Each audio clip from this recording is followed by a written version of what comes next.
UP में रोजगार से जुड़ी बड़ी खबर।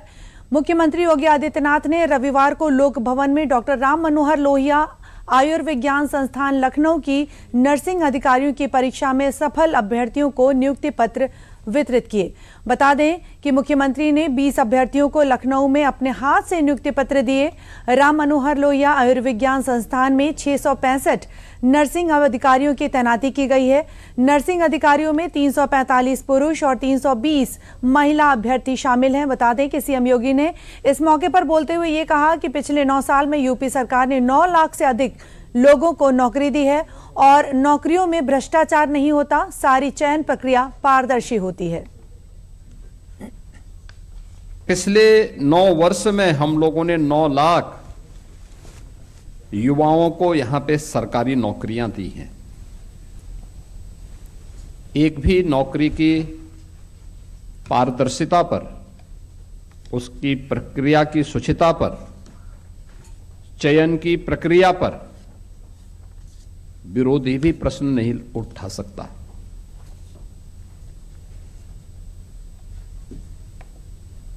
यह नियुक्ति की प्रक्रिया जो आज सफलतापूर्वक संपन्न हो रही है, मेरिट के आधार पर आरक्षण के नियमों का पालन करते हुए जिन नौजवानों का चयन हो रहा है, परिणाम क्या है? एक, नियुक्ति की प्रक्रिया पारदर्शी होने, शुचितापूर्ण होने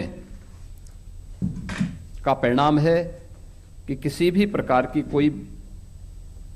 प्रकार का कोई डिस्टरबेंस नहीं है। मैं आस्था में विश्वास करता हूं, सबकी आस्था का भी सम्मान करता हूं, लेकिन अंधविश्वास को कतई नहीं मानता, एकदम नहीं मानता।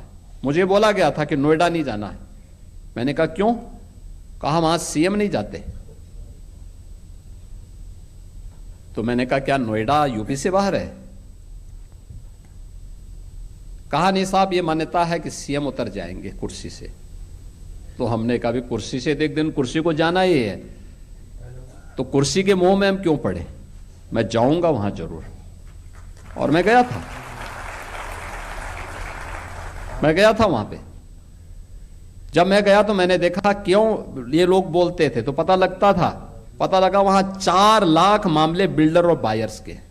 आप सोचो 15 साल, 10 साल, 20 साल पहले लोगों ने अपनी पूरे जीवन भर की कमाई बिल्डर को दे दी मकान के लिए, फ्लैट देने के लिए, और बिल्डर पैसा दबाई बैठा है, पैसा नहीं दे रहा है, वो मकान नहीं दे रहा है, कब्जा नहीं दे रहा है। नोएडा अथॉरिटी मेरे पास आया, उसके सीईओ आए, कहा साहब हम पे 6000 करोड़ का कर्जा है। दूसरी अथॉरिटी से मैंने कहा, उसने कहा साहब हम पे 3000 करोड़ का कर्जा है। तो मैंने कहा यार मैं कहां फंस गया हूं? वो तो सब भिखमंगे हैं। अब इन भिखमंगों से मैं बोलूं कि तुम इन 4 लाख लोगों को मकान दो, तो मैं फंस गया वहां पे। मैंने कहा ये मेरी स्थिति बड़ी अजीब सी है। लेकिन मैंने वहां पे पहले बायर से मैं बातचीत किया, उन्होंने कहा उनकी रो रहे थे साहब, पूरी जीवन भर की हमने कमाई लगा दी, हमें मकान नहीं मिला है, हम बैंक से कर्जा भर रहे हैं, बैंक का कर्जा बढ़ता जा रहा है।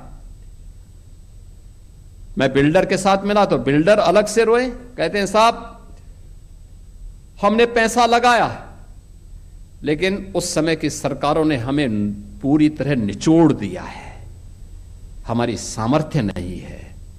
मैंने कहा सामर्थ्य हो न हो, इन गरीबों को मकान तो देना ही पड़ेगा आपको, इन 4 लाख लोगों को मकान देना पड़ेगा। आप दीजिए, मैं पॉलिसी बनाने की तैयारी कर रहा हूं, लेकिन आप पहले मकान दीजिए। फिर मैंने अथॉरिटी से कहा, मैंने कहा कार्य पद्धति ठीक करो। हमने रिफॉर्म किए, कार्रवाई प्रारंभ की, भ्रष्ट तत्वों को वहां से बाहर का रास्ता दिखाया, और आज मुझे बताते हुए प्रसन्नता है 4 लाख लोगों को हम मकान दे चुके हैं। और आपको ये भी बता दें कि इसी कार्यक्रम में सीएम योगी ने एक पूर्व सैनिक को भी नियुक्ति पत्र दिया। शारिमा सिद्दीकी नाम के सफल अभ्यर्थी ने सीएम योगी को बताया कि कैसे सेना से रिटायरमेंट लेने के बाद उसका यूपी में आकर बसने का कोई इरादा नहीं था, लेकिन फिर किसने बदल दिया उनका मन, और साथ ही उन्होंने सीएम योगी के सामने क्या कुछ बताया, आपको सुनवाते हैं।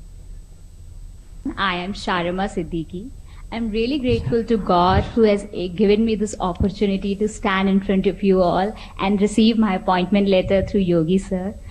Thank you, sir, for the selection which you have made through RML Institute. You have maintained absolute transparency, because of which our hard work has received a fruitful result. And I seriously admire you, sir, because I was in army and I took release from the service, and I was not planning to settle down in Uttar Pradesh because I had a wrong picture about the state. But in the coming years, it has really grown up beautifully. Marvelously, our city is growing. So thank you so much. I want to wish you all the very best for your future endeavors.